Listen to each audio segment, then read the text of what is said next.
Hər birinizi salamlayıram əziz izləyicilər. Xoş gördük hər birinizi. Bugün əşyalarımın arasından belə bir bloknot tapdım. Bu bloknot mənim çoxdan oxuduğum bir çox məqalələrdən, kitablardan fərqi yoxdur. Yəni harda oldusa fərqi yoxdur. Faydalı və lazımlı, özüm faydalı bildiyim məlumatları bu bloknota konspektləşdirmişəm və qərara gəldim ki, bu bloknotda konspektləşdirdiyim məlumatları sizlərlə paylaşım. Bəlkə kiminsə üçün faydalı oldu. Bu videoları çəkmək niyə qərara gəldim? Çünki təzəlicə bir xanım var idi. O xanım şiddətli baş ağrılarına şikayət edirdi postda və bu postun altına çoxlu rəylər gəlmişdi və bir çox insanlar şiddətli baş ağrılarından, miqren ağrılarından əziyyət çəkdiklərini bildirirdilər. Hətta bəzi rəylərdə yazılmışdı ki, 10 ilə yaxındır ki, müalicə alıram, amma miqren ağrılarından yaxın qurtara bilmirəm, dərmanlar müalicə kömək etmir, ağrı kəsicilər ağrını kəsmir və beləcə çoxlu sayda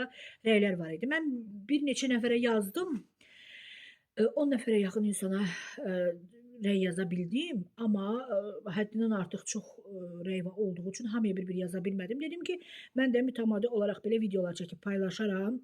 İnsanlar bu videolara baxdıqca problemlərinə həll taparlar.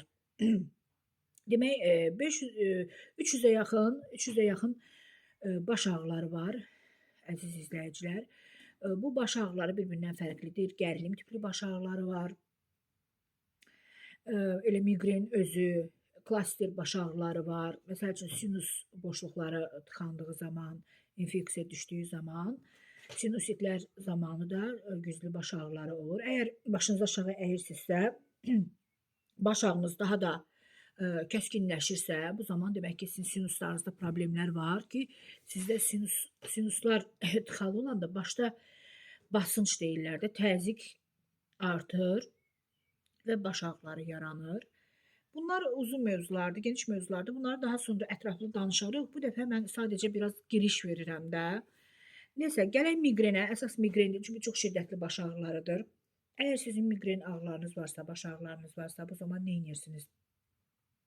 Bir əsas ən düzgün formulu bir stəkan, hamının evində var, xrustal stəkanın içinə su əlavə edirsiniz və 2 çay qaşığı duz. Bu duz haqqında da danışacaq ki, hansı duzları istifadə etmək lazımdır, hansı duzlar daha faydalıdır. Adi duz da olar. Əgər evinizdə varsa, əsas dəniz duzu daha faydalıdır, daha xeyirlidir. Bunlara gələn videolarda geniş toxunacağım. Bu dəfə ötəri toxunuram. Əsas məsələyə gələk.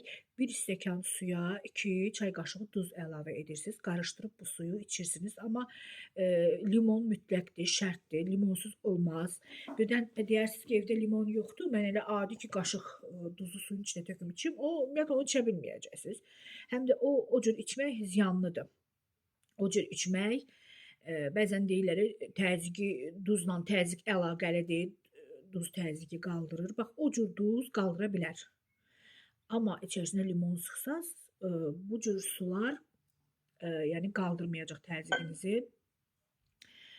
İzotonikdir də bu, izotonik. Yəni hipotoniklər var, hipertoniklər var, bir də izotoniklər. Orqanizm üçün lazımlı sudur. Duz, gələn dəfə duzun, yəni natrium xlorid, sadəcə qəliz terminlər istifadə etmək istəmirəm ki, biraz video sadə olsun, insanlar başa düşsünlər. Yəni, çox qəlizləşdirmək istəmirəm. Nəsə, natrium xlor, yəni xörək duzu, orqanizm üçün çox vacibdir, çox lazımlıdır. Yəni, gələn dəfə bu mövzulara incəliyinə, xırdalıqlarına qədər gedərik. Yəni, xörək duzu orqanizmdə çatmadıqda bu ölümlə də nəticələnə bilər. Bir çox idmançıların bədənində duz əksikliyindən olimpiyadada, yəni dünya şöhrətli, hətta aktyor var, Bruce Lee, o da duz çatışmamazlığından ölüb. Yəni, bəzən insanlar buna adi yanaşır. Duzdur da, xörək duzudur, məsəl üçün. O qədər mətbəxdə var ki, adiləşib ki, amma bu bir elementdir. Yəni, bədən üçün lazım olan natrium elementi var tərkibində. Demək, bədəndə duz çatmadıqda beyin ödəmi başlayır. Elə Bruce Lee-nin özü də məsəl üçün beyin ödəmindən ölüb. Çünki bədən duzsuzlaşdıqca beyinə su yığılır. beynə su yığılır. Bilirsiniz, məlumatlar çoxdur. İndi mən toparlamağa çalışıram danışdıqca da. Çünki çox danışmamışam deyə çox şeyi də artıq necə deyim, unutmuşam. Bəzi şeylər ola bilər, belə ötəri yadımda qalıb. Amma danışdıqca istər-istəməz yaddaşım da tazələnəcək. Yenə deyirəm, mən bu videoları çəkməkdə məqsədim budur ki, insanlar gördüm ki, çox baş ağrılarına əziyyət çəkirlər və qarşıdan da yay ayları gəlir, isti aylar gəlir və bu isti aylarda miqren ağrıları daha da şiddətlənəcək. Çünki bədən su, duz itirəcək. Bədən daha da susuzlaşacaq. Ümumiyyətlə bütün problemlərin səbəbi, bədəndə xəstəliklərin səbəbi duzsuzluqdur, susuzluqdur. Çünki duz bədəndəki toksinləri yuyur, təmizləyir. Söhbət adi sudan getmir ha. O adi su da faydalıdır, xeyirlidir, o heç. Amma bəzən su faydalıdır deyə insanlar həddindən artıq su içmək istəyirlər. Bəzən deyirlər 2 litr su için, 3 litr su için. Bu qətiyyən düzgün deyil. Niyə düzgün deyil? Çünki bədəndə duz çaşmamazlığı var. Əgər siz də ürəyiniz istəmədiyi müddətcə su içsəniz, bu su sizin bədəninizə yığılacaq və su zəhərlənməsi, intoksikasiyası baş verəcək. Ona görə də ürəyiniz su istəmədiyi müddətdə qətiyyən su içmirsiniz. Çünki o bədəndən olan qalan duzu da yuyub aparır. Deyir bir inci saflığı olsa da suda artıq içildikdə dərd verir o da. Yəni həddindən artıq öz başına su içmək olmaz. Bu da ziyanlıdır. Mütəmadi mən bu mövzulara toxunacağam. Demək, yenə deyirəm, 1 stəkan suya 2 qaşıq duz əlavə edirsiniz, böyük bir limonu sıxırsınız üstünə, qarışdırıb bu suyu içirsiniz. Əgər içə bilmirsinizsə eybi yoxdur. Qurtum için. Çalışın ac qarına içməyin. Çünki mədəsində problem olan insanlar ola bilər, mədə yaraları, xoraları olanlar, öd daşları olanlar.